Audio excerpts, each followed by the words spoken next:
नमस्कार, आप देख रहे हैं सुर्खियों से आगे। आपके साथ मैं हूं स्वप्निल। मरुधरा की सियासत में नाकारा निकम्मा पार्ट 2 हाल ही में आया। अब जिनकी ओर से ये बातें सामने आई उनको तो आप जानते ही हैं, पूर्व मुख्यमंत्री अशोक गहलोत।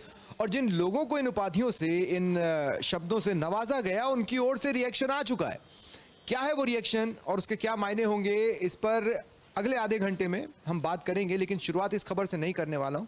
शुरुआत एक ऐसी खबर से जो बेहद इंटरेस्टिंग है, लीक से हटकर है, अनएक्सपेक्टेड है, अद्भुत है, अकल्पनीय है। मेरे साथ सहयोगी राहुल अवस्थी जुड़ रहे हैं और मनोज शर्मा जुड़ रहे हैं।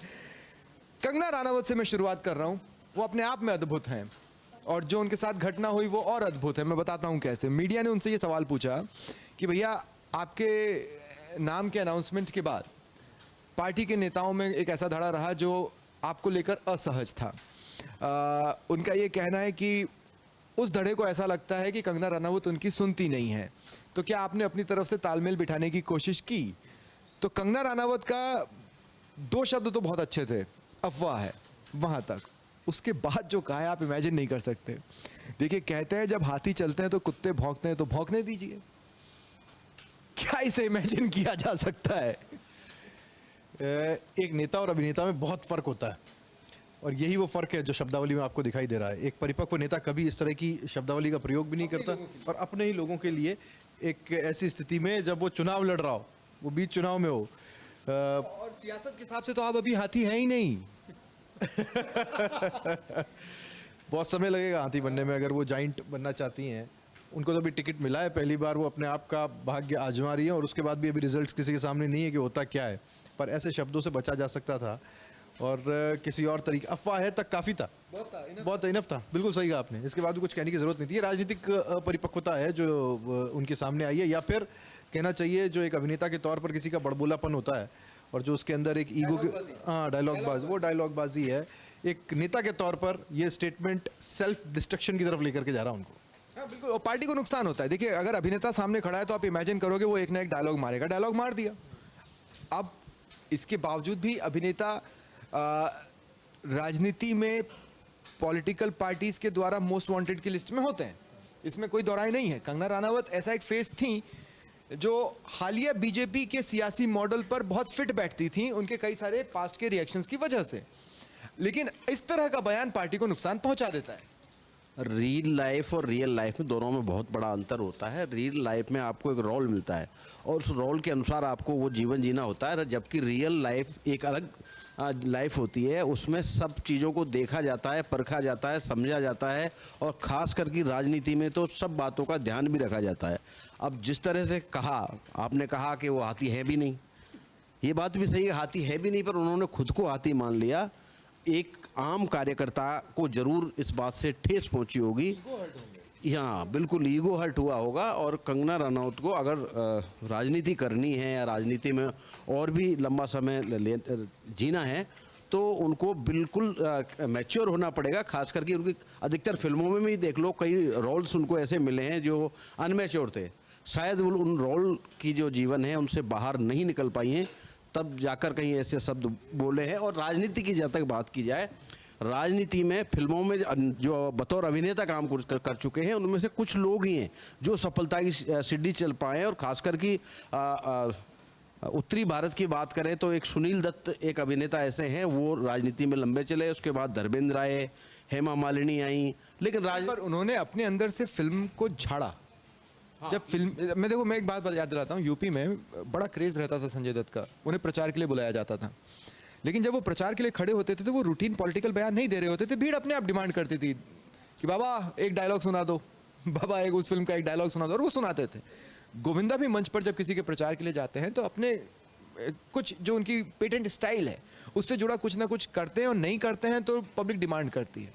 अभिनेता को सामने देखने के बाद अच्छा, वापस कंगना रनौत पे भी लौटूं तो एक तरह से अगर कुछ लोग असहज थे तो आपने उनको और असहज कर दिया है। अब आपको उनका साथ नहीं मिलना है, ये तो सेल्फ गोल है। देखिए, पार्टी के अंदर क्या होता है, कई बार किसी को जब टिकट मिलता है उसके बाद में एक असहजता अपने आप पनपती है। ये वो लीडरशिप है जो विरोध कर रही है, जो लोग लंबे समय से मेहनत कर रहे होंगे मंडी से टिकट के लिए, और कंगना रनौत को टिकट मिलने के बाद में वो जो लॉबी है टिकट न मिलने से नाराज़ होती है। और ये हर जगह होता है।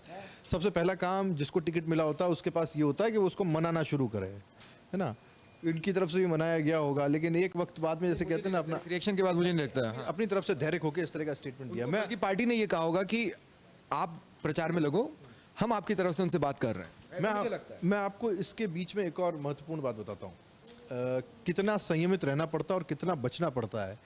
अमिताभ बच्चन ने एक चुनाव लड़ा और वो चुनाव लड़ा उन्होंने इलाहाबाद से, और जब उन्होंने वो चुनाव लड़ा था, मैंने जब उस चुनाव के बारे में पढ़ा, क्योंकि मैं तो उस वक्त इस स्थिति में नहीं था कि चुनाव वगैरह समझता हूँ, तो उस चुनाव के भीतर उनका मुश्किल से 1 या 2 जलसे हुए और उसके अंदर उन्होंने अपने फिल्मी 2-3 डायलॉग बोले। इसके अलावा वो कभी प्रचार में गए ही नहीं। उन्होंने अपने आप को एक शेल के अंदर रखा। इस बात का भय भी होता है कई बार ऐसे शब्द ना निकल जाएं जो राजनीतिक रूप से खुद को डैमेज करने वाले हों।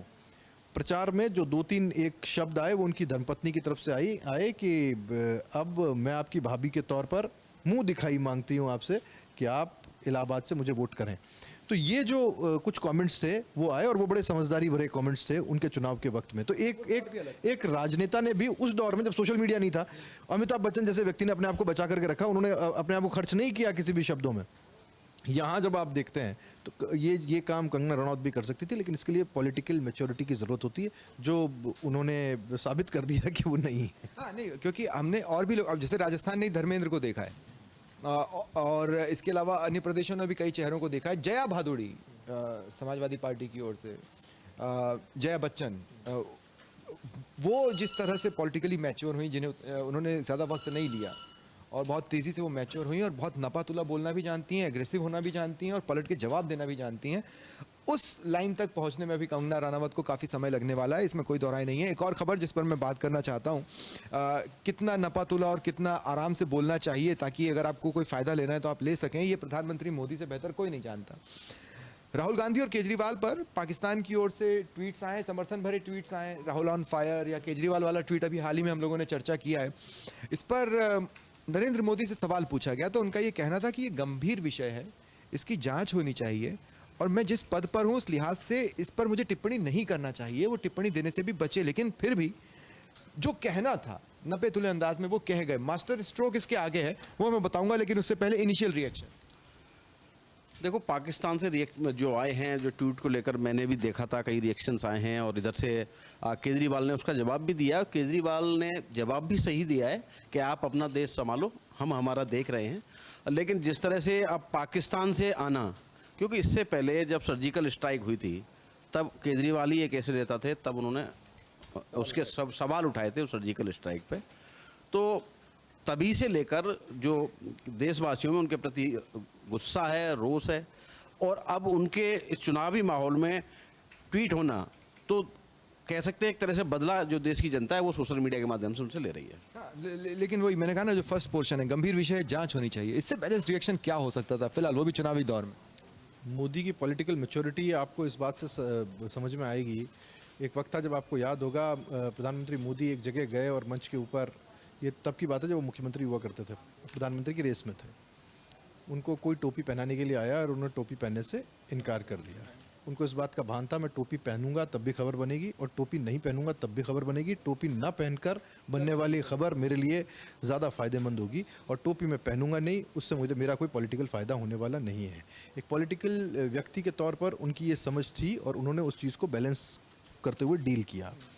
इस वक्त भी, इस बयान को लेकर भी वो बहुत बैलेंस्ड अप्रोच के साथ थे, और ये उनकी पॉलिटिकल समझदारी है, कहना चाहिए उनकी मैच्योरिटी है, जो कंगना रनौत में नहीं है। ये कंगना रनौत के अपोजिट है, दूसरा भाग, बिल्कुल दूसरी तरफ, एक ही पार्टी। और देखिए एक लीडर कैसे रिएक्ट करता और दूसरा नया बना 4 दिन का किस प्रकार से रिएक्ट करता, ये देखिएगा आप। हाँ बिल्कुल। और ख़ास बात यह है कि देखिए, कहते हैं ना पॉलिटिक्स को 24 आवर्स जॉब है, 24 आवर्स चाहिए, और 24 आवर्स आपको पॉलिटिक्स में रहना पड़ता है। प्रधानमंत्री मोदी इस बात को बहुत अच्छे से जानते हैं। वो आपको सर पर गर्मी ज़्यादा है तो पानी डालते हुए नहीं दिखेंगे जैसे राहुल गांधी दिखे, लेकिन वो राहुल गांधी का स्टाइल है।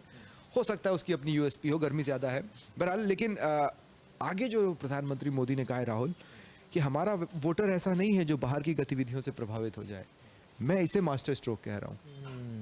वो तो असल में क्या है, आपने पिछले कुछ दिनों में, पिछले कुछ अरसे में भारत का एक स्टैंड देखा होगा, और वो स्टैंड पाकिस्तान को लेके है, नॉन रिएक्टिव होना।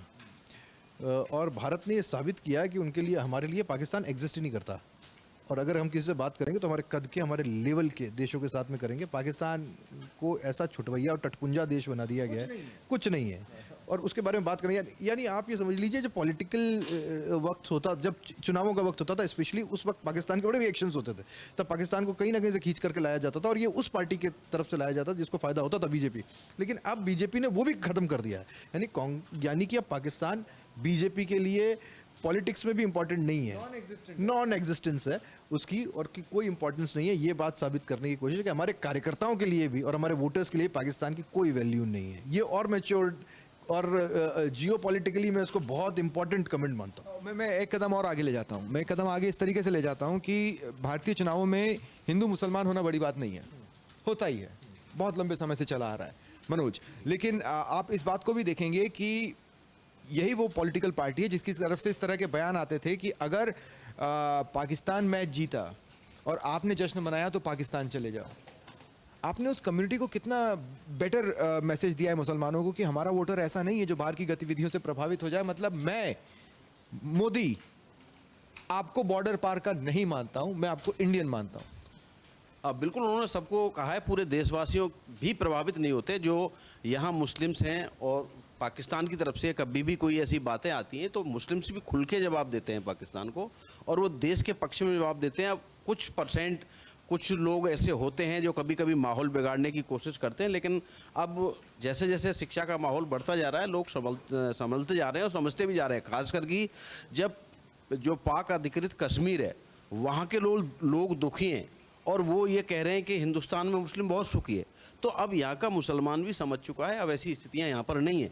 जो मोदी ने पूरे देशवासियों की तरफ से जवाब दिया है। बिल्कुल, मैं हिंदू मुसलमान नहीं कर रहा हूँ, ये कुछ दिनों पहले कहा था। इसके बाद सोशल मीडिया पर बाढ़ सी आई कि जब उन्होंने इस तरह के बयान दिए होंगे, सब बयानों को काट दिया एक सिंगल स्टेटमेंट से, हमारा वोटर ऐसा नहीं है। मुझे इसके अंदर कुछ और झलक दिखती है। अब देखिए, हिंदू तन मन हिंदू जीवन, रग रग हिंदू मेरा परिचय है। कौन कहता है? अटल बिहारी वाजपेयी कहते हैं। उनसे ज़्यादा मुझे लगता है कि हिंदुत्व को समझने वाले कोई नेता हुए नहीं जिन्होंने आरएसएस और ख़ासतौर पर जनसंघ की विचारधारा को लेकर के वो आगे बढ़े। उसके बाद भारतीय जनता पार्टी बनी और सबसे बड़ा चेहरा उस विचारधारा का, जो फार दक्षिणपंथी कहलाई जाती थी। इसके बाद में उनका एक उदारवादी चेहरा सामने आया जैसे जैसे वो मैच्योर होते चले गए पॉलिटिक्स के अंदर। अब मुझे नरेंद्र मोदी उस उदारवादी चेहरे के रूप में अपने आप को पोजीशन करते हुए दिखाई दे रहे हैं, जो इस तरह की राजनीति से थोड़ा ऊपर उठ गए हैं। ये थर्ड टेन्योर अगर होता है और आप देखते हैं तो इसमें मोदी की आपको उस तरह की छवि देखने को मिलेगी जो उदारवाद की तरफ उनको लेकर जाती है। जहाँ जब मैं उनके ये बयान देख रहा हूँ तब मुझे ऐसा लग रहा है कि अब वो एक उदारवादी छवि के साथ में जाएंगे और आखिर में उनका हो सकता है रिटायरमेंट दिखाई दे, और वो जो स्ट्रिक्ट हिंदुत्व वाली लाइन वाला कोई और नेता, तो फिर मोदी नहीं दिखेंगे। हाँ, तो मोदी नहीं दिखेंगे। जैसे अटल बिहारी वाजपेयी जैसे स्ट्रिक्ट लाइन लेते हुए दिखाई देते थे वैसे नहीं दिखाई दिए बाद में, लेटर ऑन। लेकिन ऐसी एक कोशिश आडवाणी की तरफ से हुई थी जो बहुत बैकफायर की थी। मैं फिर से कह रहा हूँ, मोदी बहुत समझदार हैं। मोदी वो व्यक्ति नहीं है जो जिन्ना के बारे में ऐसे स्टेटमेंट्स देते हैं जिसका देश के अंदर बहुत अलग से विरोध हो। पर आडवाणी ने जो सबसे बड़ी गलती की वो ये की कि उनकी जो एक छवि थी वो एक आयरन मैन की थी। उनको लोह पुरुष कहा जाता था। वो इसलिए कहा जाता था क्योंकि वो हिंदुत्व का वो कट्टरवादी चेहरा थे जो वो हमेशा रहे। उस वजह से उनको कॉम्प्रोमाइज़ भी करने पड़े। वो उदारवादी चेहरा नहीं बने जैसे कि अटल बिहारी वाजपेयी थे, जिस वजह से उनको काफ़ी कुछ मिला। अब क्योंकि फिर तो पक्ष में भी जा सकता है और उल्टा भी पड़ सकता है। अब आते हैं उस बयान पर जिसकी बात करने का इशारा मैंने शुरुआत में किया था। नकारा निकम्मा रिटर्न्स, नकारा निकम्मा पार्ट 2। पूर्व सीएम अशोक गहलोत ने ये उन चेहरों के लिए कहा जो चेहरे पार्टी छोड़ बीजेपी में चले गए। ऐसा ही एक चेहरा जो पार्टी छोड़ बीजेपी में गया, उसका रिएक्शन आया है। 4 मिनट 1 सेकंड का ये वीडियो ट्विटर पर काफ़ी ट्रेंड में भी रहा है, बहुत से कमेंट्स भी आए हैं। रिचपाल मिर्था, सबसे पहले तो उन्होंने एक हल्का बयान दिया, मुझे नहीं लगता कि उसकी ज़रूरत थी। उन्होंने कहा कि पहले तो 3 बार अशोक गहलोत को सुनना पड़ता है कि उन्होंने क्या कहा, फिर समझ में आता है। इस बयान की ज़रूरत नहीं थी। लेकिन इससे आगे जाएं तो वो ये कहते नज़र आते हैं कि किसने सत्ता का सुख भोगा, हमारे तो काम ही नहीं होते थे, हमें अपना मान सम्मान बचाना था इसलिए पार्टी छोड़ी। और सीधे कहा, और आपकी वजह से छोड़ी, हमारे पार्टी छोड़ने का कारण आप हैं। वजह तुम हो, वजह तो कुछ ना कुछ होती है। रिछपाल मृधा जहाँ तक है मैं समझता हूँ नागौर से आते हैं और ज्योति मृधा के भाई हैं। यही रिश्ता है कि अलग हैं? परिवार वही है। परिवार वही है, हाँ। परिवार वही है। देखो रिछपाल मृधा और इनके पिताजी पुराने कांग्रेसी रहे हैं और शायद इनके पिताजी सांसद भी रहे हैं, जहाँ तक मैं समझता हूँ रिछपाल मृधा के। ये शायद खुद भी सांसद रहे हैं। लंबे समय से कांग्रेस में इन्होंने राजनीति की है और अशोक गहलोत 3 टर्म के मुख्यमंत्री रहे हैं, कह सकते हैं 15 साल जो मुख्यमंत्री रहा हो। तो सभी कांग्रेसी उनसे जुड़े, तीन बार वो प्रदेश अध्यक्ष भी रहे हैं। अब ये बात उनकी बात सही है कि जब उन्होंने एक लंबा पारी कांग्रेस में खेलने के बाद दूसरी पार्टी ज्वाइन करनी पड़ी है तो उनका जो मान सम्मान है कांग्रेस में नहीं रहा होगा और उन्होंने कांग्रेस को नागौर में खड़ा करने में, मजबूती देने में कोई कमी नहीं रखी है। उनके जब सम्मान में कमी आई है तो पार्टी छोड़ी है। और जब जिस तरह से पार्टी छोड़ने के बाद पूर्व मुख्यमंत्री ने उनको जिन क्या कहते हैं शब्दों से नवाजा है, मेरे को अभी आ नहीं रहा क्या कहना चाहिए, जो हाँ जो कहा है, जो भी संज्ञा दी गई है वो गलत है। गद्दार, पीठ में छुरा घोंपने वाला, यही सारे शब्द थे। लेकिन कारण अशोक गहलोत हैं। इस बात को आपको ऐसे नहीं ले जाना पड़ेगा। यहाँ वो पिक्चर में फ्लैशबैक जैसे जाता है वैसे आप लेकर के जाइए। नाथुराम मिर्धा इसमें पिक्चर में आएंगे, इसमें परशुराम मदेरणा पिक्चर में आएंगे। और ये इल्ज़ाम अशोक गहलोत पर एक पॉलिटिशियन के रूप में लगता रहा है कि उन्होंने जाट राजनीति को संपूर्ण मारवाड़ से पूरी तरह से साफ कर दिया। ये वो राजनीतिक बिरादरी है, बिरादरी से ज़्यादा कहूँ राजनीतिक परिवार है, जिसकी तीसरी चौथी पीढ़ी है जो राजनीति में है। और रामनिवास मिर्धा के बारे में आप क्या कहेंगे? वो एक ऐसे व्यक्ति जिन्होंने उत्तर भारत में अकेले खूंटा गाड़ करके रखा कांग्रेस का। ये वो वक्त था जब कांग्रेस पूरी तरह साफ हो गई थी उत्तर भारत में, हिंदी पट्टी में। ये वो नाथुराम मिर्धा है। नाथुराम मिर्धा के परिवार से आने वाले रिछपाल मृधा ये लगातार राजनीति कांग्रेस की करते रहे, कांग्रेस के खाटी नेता रहे। लेकिन इस परिवार के अंदर हमेशा से एक टीस रही, और न सिर्फ इस परिवार के अंदर, मदेरणा परिवार के अंदर भी एक टीस रही कि गहलोत के मुख्यमंत्री रहते या गहलोत के पावर में रहते उन लोगों को कभी वो स्थान नहीं मिल पाया जो वो डिज़र्व करते हैं या फिर जो उनका परिवार डिज़र्व करता है। इतना कुछ सेक्रीफाइस करने के बाद ये वो टीस है जो बाहर आ रही है। और उसके बाद में इतना सब कुछ करने के बाद भी जो अल्टीमेटली उनको जब कुछ पाने की कोशिश करते हुए अपने आप को देखते हैं तो वो भारतीय जनता पार्टी में देखते हैं। ये सहज जगह नहीं है रिछपाल मृधा के लिए। बीजेपी वो डाल है नहीं जिसके ऊपर वो बैठना पसंद करें, लेकिन राजनीति में स्थिति ऐसी हो गई कि उनको यहाँ पर आकर के बैठना पड़ा। ये वजह है कि उनको ये कहना पड़ा। हाँ, आप ये कह रहे हैं कि उनको कुछ शब्दों का इस्तेमाल नहीं करना चाहिए था जो वास्तव में उस लेवल की नहीं। मुझे लगता है रिछपाल मृधा ने उसी अंदाज में जवाब देने की कोशिश की है जैसा उनसे सवाल पूछा गया था।